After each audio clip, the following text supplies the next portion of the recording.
You're not just here because you want a five-step hack. You're here because you're exhausted. We're the generation that's digitally sophisticated but psychologically spent. We've been told that relationships are work, but we've confused working on a relationship with fighting for our lives. If you feel like you're constantly optimizing your partner, translating their moods, managing their triggers, and walking on eggshells just to keep the baseline at zero, you aren't in a partnership. You're in a full-time job that doesn't pay. The common belief is that toxicity is loud. We look for the screaming. Therefore, when the relationship is quiet, we think it's safe. But the most dangerous toxicity is high functioning. It's the silent erosion. It's the way you've slowly stopped sharing your wins because they're met with a one-up or a subtle sigh.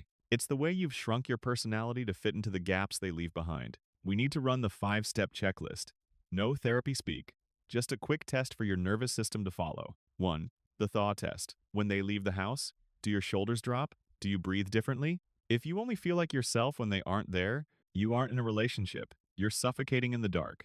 2. The success filter. When something goes right, do you hesitate before telling them? If you're dimming your light so they don't feel insecure, you're slowly erasing your own future. 3. The ghost investment. Are you in love with the person sitting in front of you today, or are you investing in a version of them from 3 years ago that hasn't shown up in months? You cannot build a life on a memory. 4. The permission slip.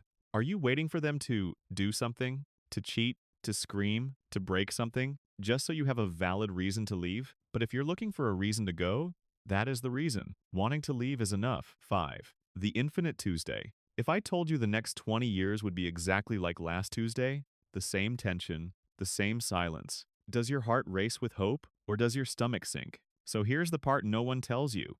You aren't addicted to them.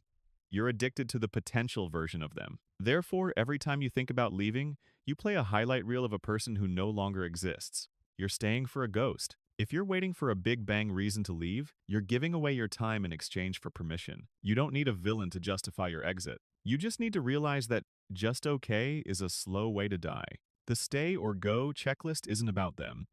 It's about whether you have enough energy left to be you. Your time is not a renewable resource. If the answer is no, it's time to stop decorating your prison and open the door to the possibility of a better you.